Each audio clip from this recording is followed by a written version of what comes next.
Thank you very much, Madam Deputy Clerk, and good morning, everybody, on this cloudy, gloomy day, but that's all right. We'll keep the business going. We'll call this meeting to order. And before I go to the land acknowledgement, I just want to indicate that our clerk is not with us today, but our deputy clerk is filling in, and that's because Nicole is off today. She is now the proud grandmother of her second grandchild, Mr. Rustin Ray, and so we congratulate her and the family on the birth of Rustin. And now we'll turn this over to Councillor DeLeo for our land acknowledgement. Councillor? Thank you, Mr. Mayor. Through you. Good morning, everyone. The town of Wasaga Beach acknowledges it is located upon the traditional territory of the Anishinaabe people of the Three Fires Confederacy. We also acknowledge that the people of the Wyandot Nation also inhabited these lands. We acknowledge that these nations were sovereign nations existing before the arrival of settlers. We respect the spiritual interconnection among these nations to the land and to the water. We also acknowledge that waterways near us have a long history predating European arrival. Since time immemorial, waterways were the lifeblood of the indigenous people by trade and hunting routes.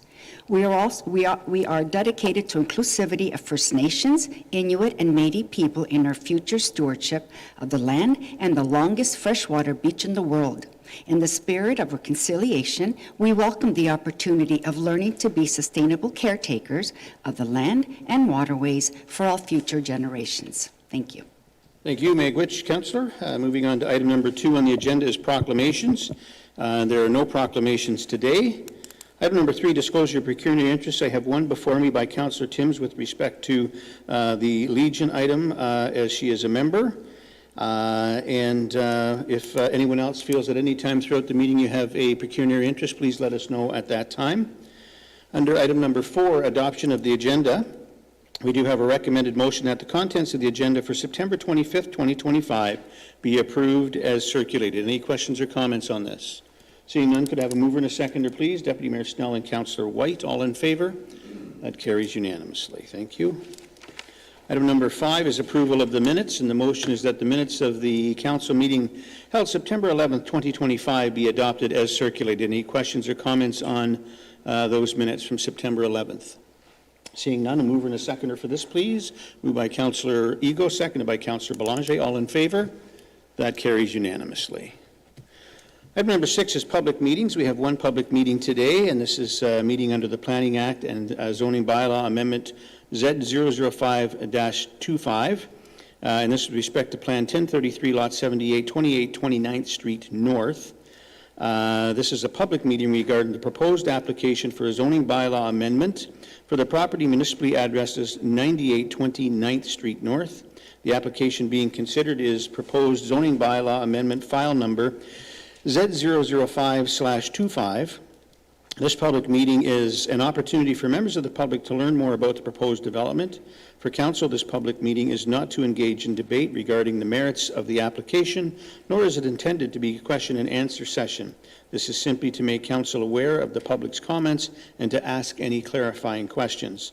No decisions are being made today at this public meeting. Please be advised that you must make a request in writing if you wish to receive notice of any decision of council regarding the application. And to make a written request for notice at this meeting, please fill out the planning public meeting sign-in sheet located at the back table there by the podium, and a member of staff will be available there to assist you if you need it. Today we have a presentation by our planning staff. Mr. Cameron Watt, community planner, will now make a brief presentation and will provide further details with respect to the proposed zoning bylaw amendment.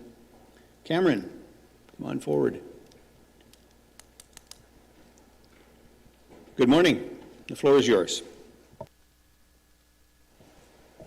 Thank you, Your Worship, and good morning to council, to staff, and to any members of the public that are in attendance this morning.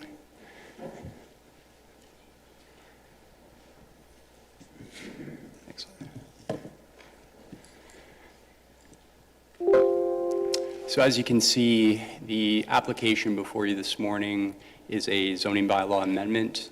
The town file number is Z00525.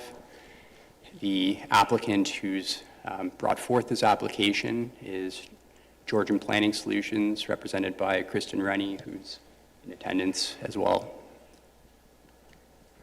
This slide is just a brief overview of the staff presentation this morning.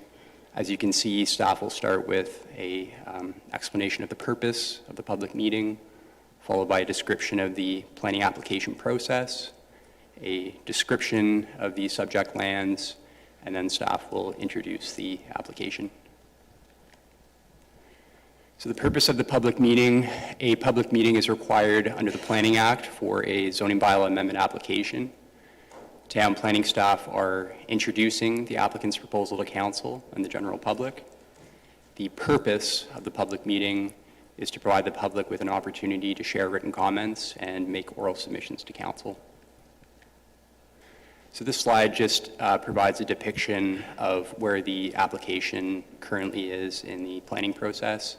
You can see that the application's been received. It was deemed complete by staff. A notice of complete application and public meeting were circulated. We're now here at the public meeting. Staff and agency review and comments have been provided to staff, and any further comments provided will be continuously circulated both to the applicant and eventually to council. At a later date, a staff recommendation report will be brought forth to council, followed by an eventual council decision, and this application is subject to an appeal period. So the lands subject to the application are municipally addressed as 98 29th Street North and legally described as Plan 1033 Lot 78. The existing lot area is approximately 1,137 square meters. The existing lot frontage is approximately 21.3 meters along 29th Street North. In terms of the surrounding uses in the area, you have low-density residential uses to the north, low-density residential uses and accommodation commercial to the south, and to the east and to the west are also low-density residential uses. So in terms of the proposal, this is just a brief overview. The zoning bylaw amendment application submission is intended to facilitate a proposed residential development consisting of two semi-detached dwelling units, in a singular building. And the applicant will provide additional details in her presentation, which is to follow mine.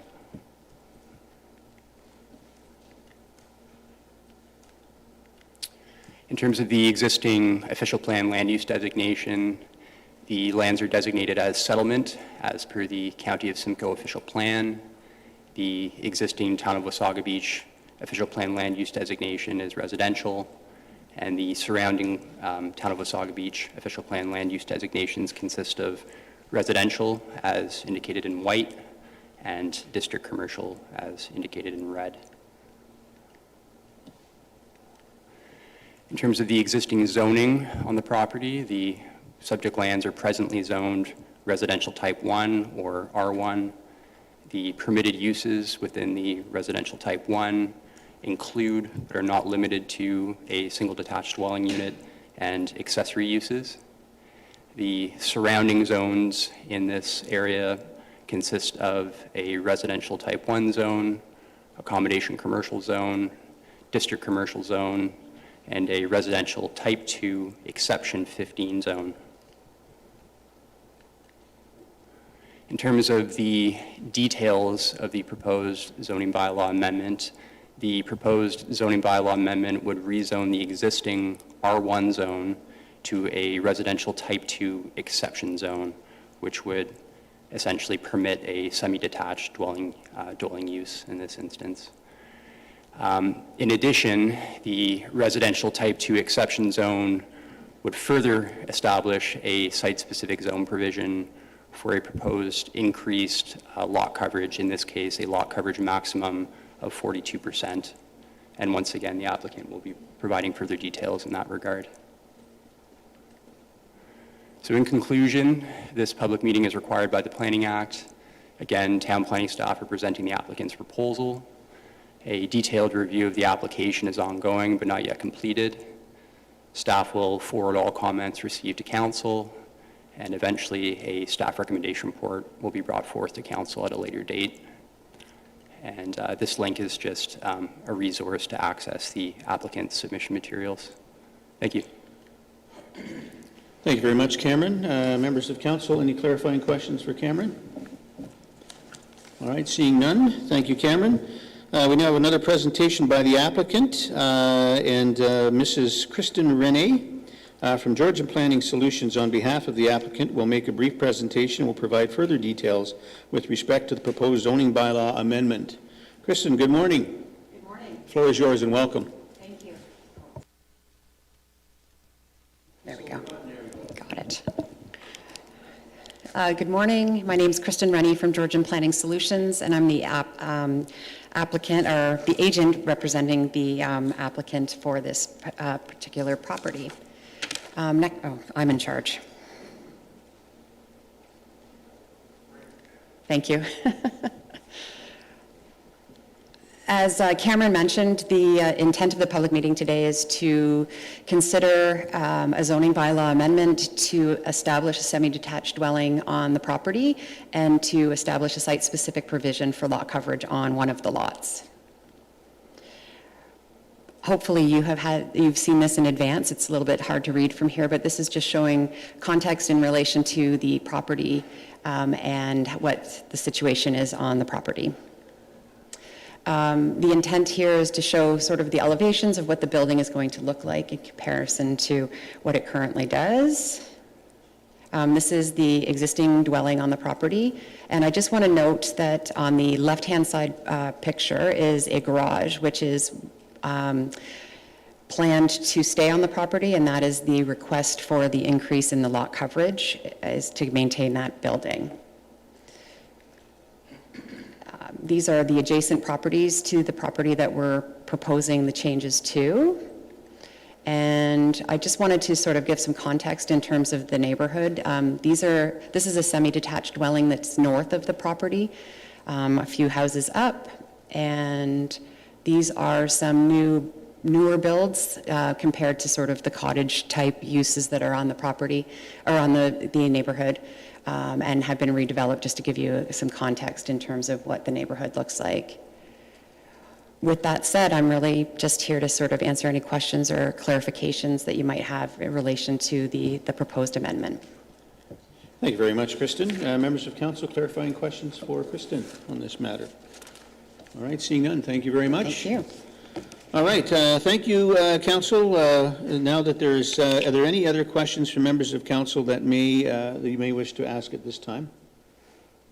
All right, seeing none.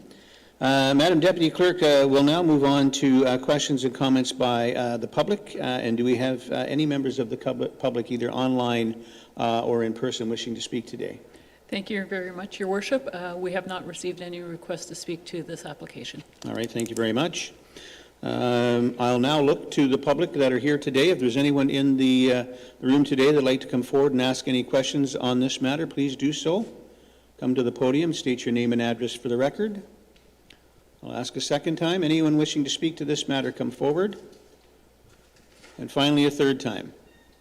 Seeing nobody, we'll now move on, Madam Deputy Clerk, that there are no members of the public wishing to make any oral submissions on this. For the members of the public in the audience or at home, should you wish to give any information on this, you can reach out to our planning department.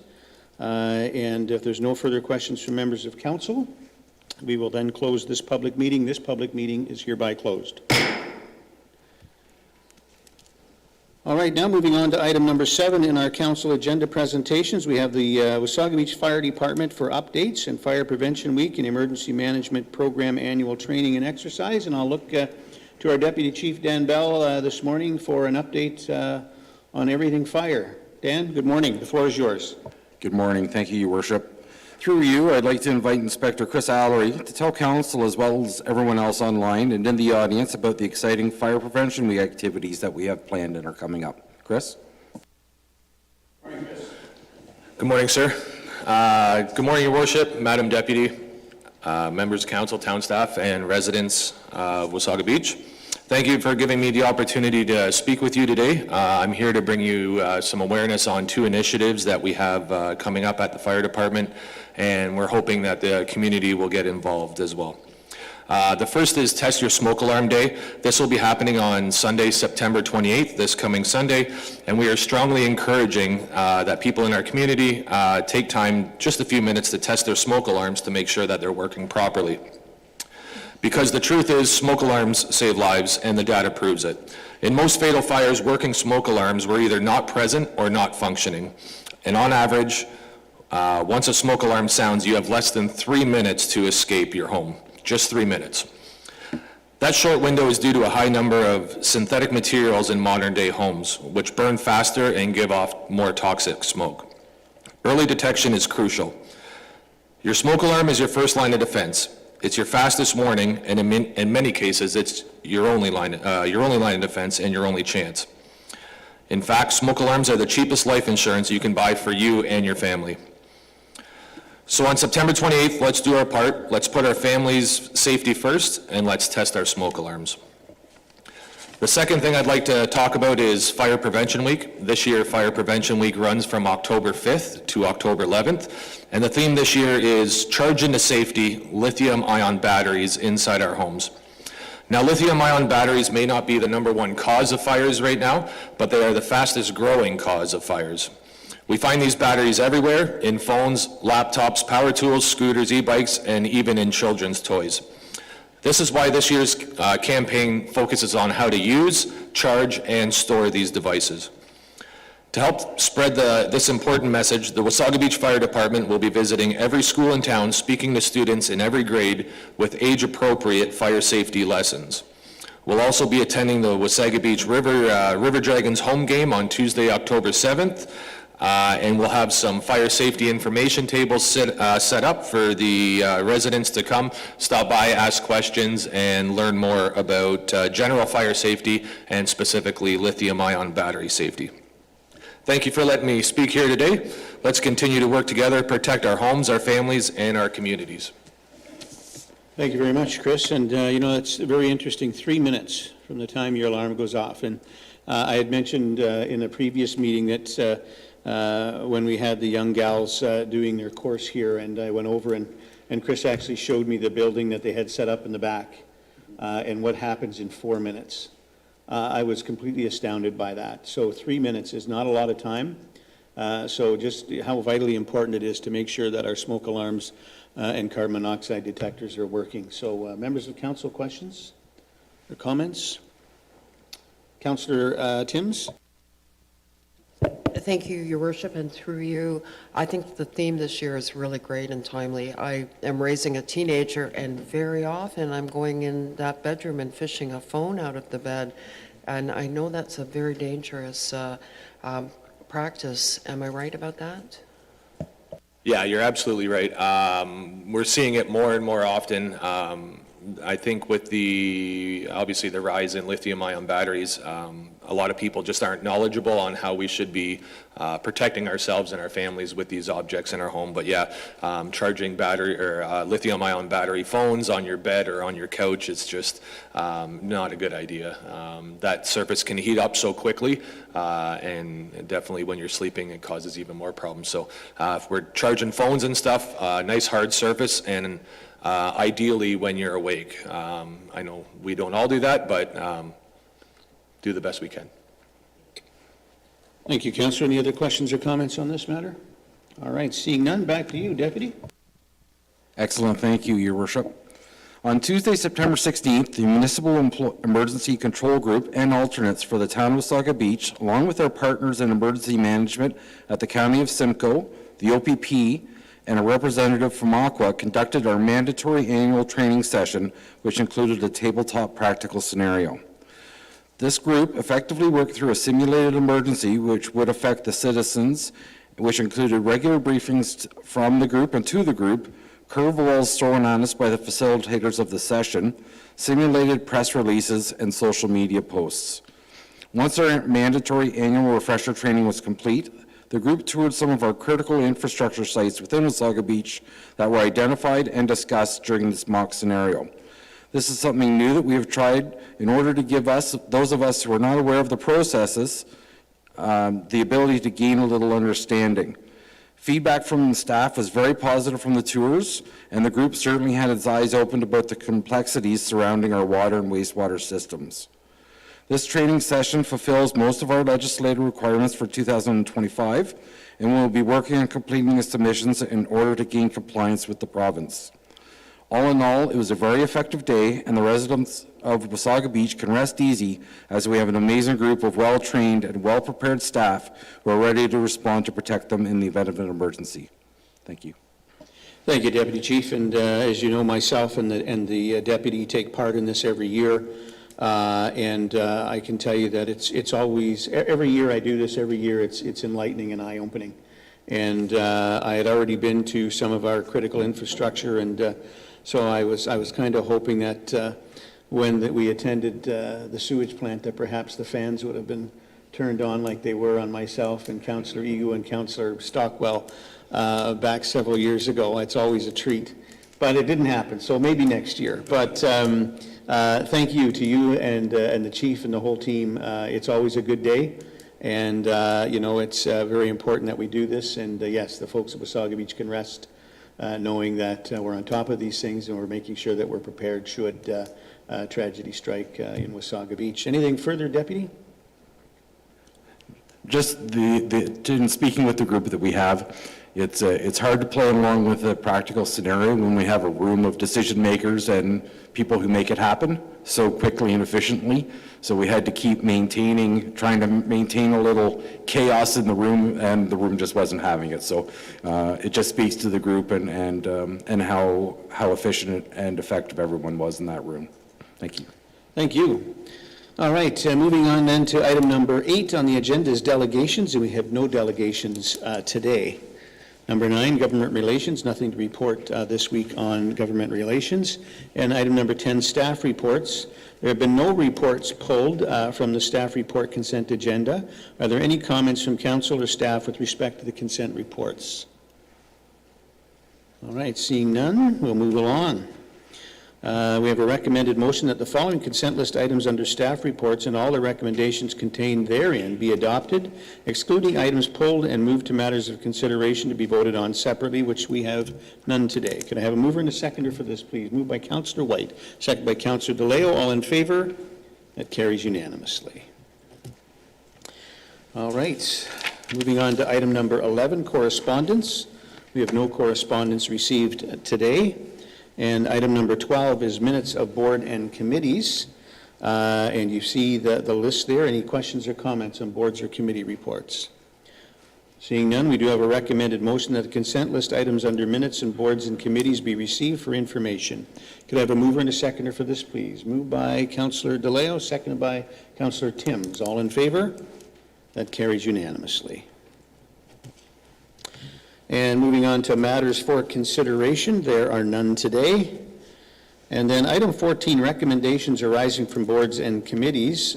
We just have the one item, and I understand that Councillor White wishes to speak to this, and this is with respect to the request by the Royal Canadian Legion for accessibility improvements for Fernbrook Hall and the parking area. Councillor White?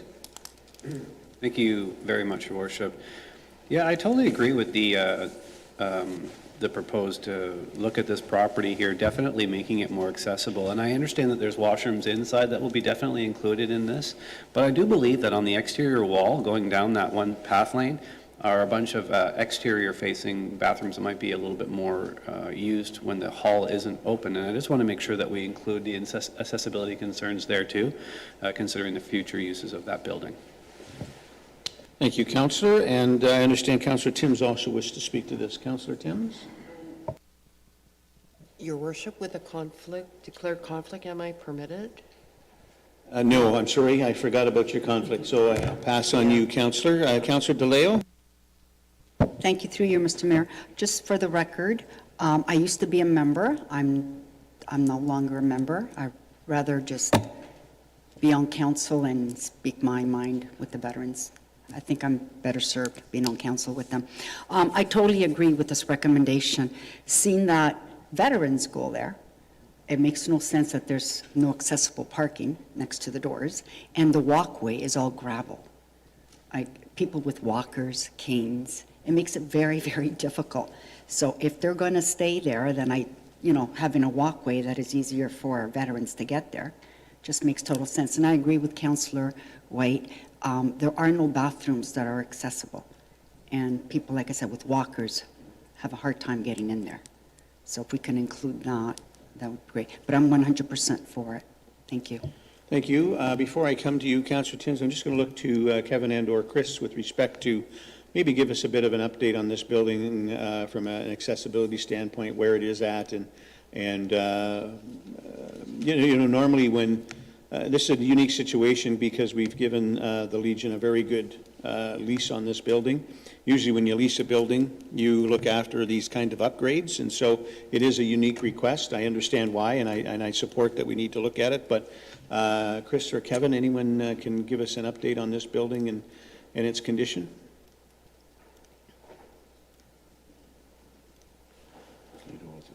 I can speak certainly to the access. I don't have the details, Your Worship, around its accessibility. Chris may, but I just want to highlight there are existing accessible stalls at the northwesterly limit of the parking lot. There are 3. I can appreciate positioning them perhaps a little closer. I just caution where the proposed parking stall is considered. It's right in front of the facility, which is right beside a children's playground, the pavilion, and there are conflicts potential with that scenario. So, Your Worship, I think it's something that we'll take into consideration should this be directed to move forward. But there are existing stalls, just for the record, and but could they be repositioned? Possibly, but from a staff perspective, we don't necessarily support them right in front of the building where cars are going to be in conflict with kids and with the general public, especially if they have to maneuver and turn around. It's not an ideal location right in front of the door. Sorry, Kevin or Chris, can you speak to the stone dust, if you will, pathway or walkway? My understanding is that is an accessibility standard that meets the ODHA. Can you speak to that? Through Your Worship, I can certainly. Firm and stable is the definition of surface treatment in ODA for trails or that type of access. Limestone screenings is considered firm and stable from that definition. Is asphalt better? Perhaps, but by definition, it is firm and stable, and it is accessible for that purpose. All right, thank you. Anything to add, Chris? One comment, certainly, through you, Your Worship, to Councillor White. It's an interesting scenario. The washrooms that are in question today will be 2 birds with 1 stone, because it's the exact same units that are accessed both from the inside hallway, and there's a second door from the outside. So if upgrades are considered, it will impact the interior on both sets, if you understand. There's one for the males and one for the females with 2 sets of doors. I do think that Barb is closer to the specific audits. The one other piece I would add is that we are up to code there, further to what Director Lalonde has already told Council. But sometimes there are improvements beyond code. The one example I often give when asked about this is that the electric door buttons. There aren't all circumstances where they're required. They certainly do help, but there are rules in the building code that say if there's adequate space on the way in and out of the room that has a door, to drive your wheelchair, for example, right up beside it so that you can open it. It may not require an electric door opener, but sometimes we've added them just because it creates additional convenience. But I'll hand it over to Barb, who chairs the committee, as there's further considerations built into this motion. Thank you, Chris. Good morning, Barb. Good morning, Your Worship. Thank you very much. So with respect to the request, there is a couple of things that we have to take into consideration. Just to clarify, we have not done an audit of the building. My understanding is that the main doors to the building and the washrooms are not accessible doors. So having said that, if we were to consider putting in accessible doors, we would need to ensure that there's enough space in order to do so. And also I'm not sure if Chris can assist me, but whether or not the washroom itself is accessible. So that's something that we might want to consider as part of making the building accessible is the washroom accessible in the inside itself? And then also as part of the assessment for the doors, whether or not we have enough space or whether or not we will have to alter the building itself to include enough space for accessible doors. All right, thank you very much. Okay, we've got that. Further questions or comments was Councillor Ego, and then I'll come to you, Councillor White. Councillor Ego? Thank you, and through your worship, thank you, staff, very much, because there were a few points I had down here, and those were actually some of them. So I certainly see an audit on the washrooms not being accessible, like if they have to be looked at. I certainly agree with that. I thank Kevin to speaking for the gravel, because I went over there. Yes, I'm very grateful. I walk well. I don't need a walker. But my notes down here was I didn't find it wobbly. I found it a very stable entranceway, so that was my thought on that as well. On parking spots, I don't know what they're called, but I think there is something can be used at big events that you could just mark some parking spots when they're needed for accessible parking, like a sandwich board type of thing, perhaps. I don't know if Kevin knows about these. I'm just throwing it out there now, but I'm quite sure there are those, and such an item could be maybe used even for our big events, say at the TPAL, if we needed more accessible parking. So I don't know if anyone on staff here can speak to that now, if they know of such a thing, but that was my thought on accessible parking spots. Someone want to take a stab at that? Chris? Well, out of interest, certainly this week we just added some of those at the TPAL. As we're getting into this construction period, we have some temporary sites, and for those who are there on the east side, you'll see that we've purchased these portable units that we can adjust as the construction fences move around to try and optimize the closest parking slots to the door. So certainly those could be loaned out to the Legion or additional ones purchased, so that we had a certain amount if we knew that, that's a similar thing to my earlier comment about code. It doesn't allow for more than 3 or 4 for 100 spots. I don't know the exact number, but we've often upped the number. In fact, at the TPAL and the Recplex, we've upped the number on recommendation from the town's accessibility committee.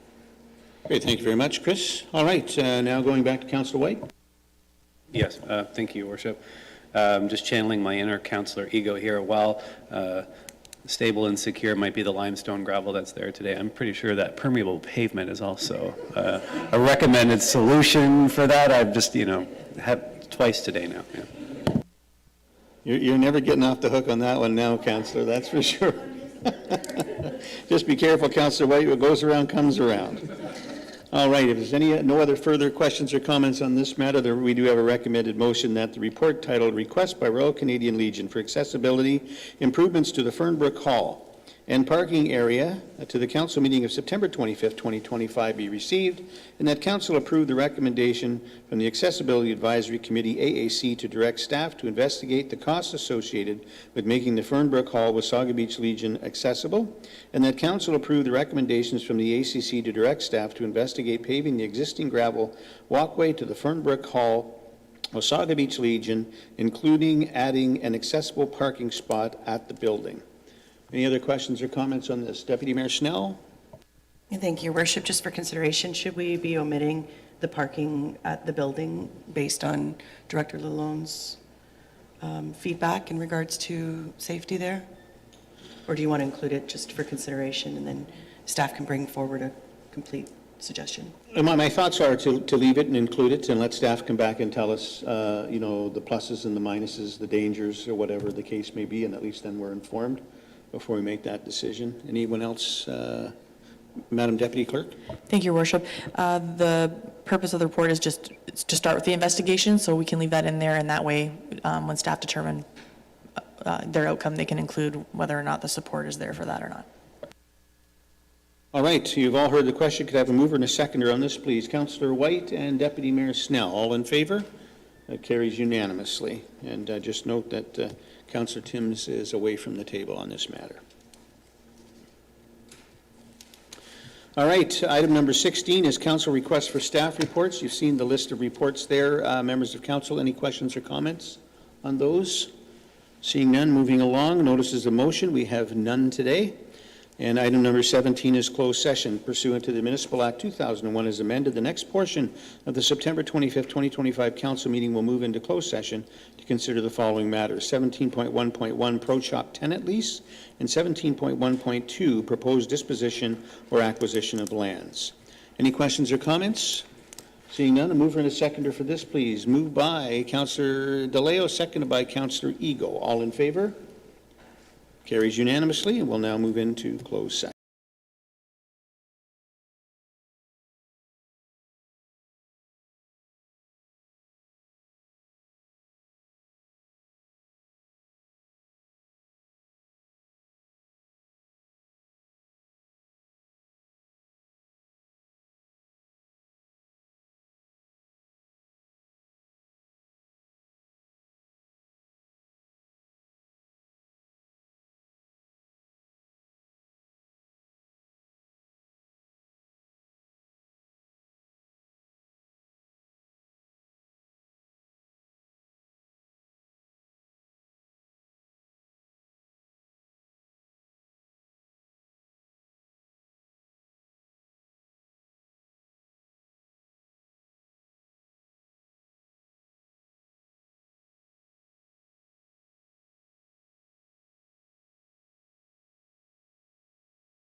Okay, Your Worship, we're live.